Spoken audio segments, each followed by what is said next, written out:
Du 5 au 7 juillet 2024 s'est déroulée la 16e édition du Salon du livre anarchiste des Balkans.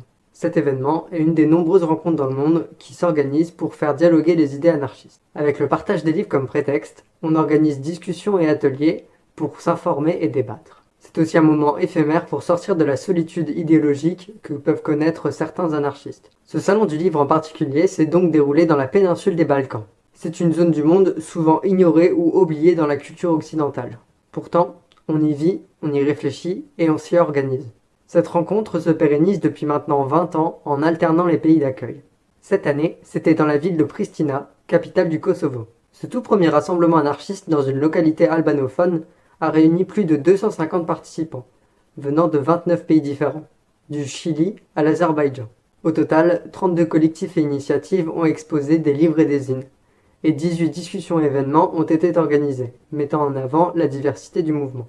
S'y déroule un programme chargé en discussions, mais aussi cantine vegan et concerts. Je vous invite à aller consulter l'agenda sur leur site pour vous faire une idée. La plupart des activités se sont déroulées dans un centre social autogéré appelé Thermokis. Puis des participants décident d'écrire un communiqué final avec leurs préoccupations. On y parle beaucoup de la guerre, dans une perspective antimilitariste. Cette région voit se croiser de nombreux conflits encouragés par les différents États. Au-delà, on s'inquiète de la montée du nationalisme dans le monde, et on a bien conscience que capitalisme et guerre sont intimement liés. On affirme son soutien avec le peuple palestinien. Les frontières sont désignées comme ennemies. Les migrants qui veulent rejoindre l'Europe subissent maintes horreurs en passant par les Balkans. Il faut organiser des réseaux de solidarité concrets pour y faire face.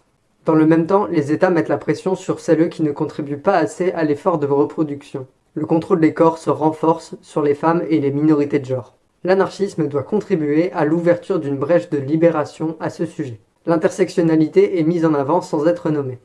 On rappelle la nécessité de l'abolition des prisons autant que la lutte écologique. Outre les considérations théoriques, il y a une prise de conscience de la nécessité d'avoir plus d'infrastructures autonomes. Squats et centres sociaux sont nécessaires à l'organisation, la construction communautaire et la résistance. Ce résumé étant largement insuffisant, je vous invite à lire leur communiqué. Enfin, le texte comprend un appel à agir contre le militarisme, le nationalisme, le patriarcat et les politiques d'exclusion. Du 1er au 10 octobre 2024, chacun est invité dans sa propre localité et à sa manière à organiser des actions contre les conditions de la guerre.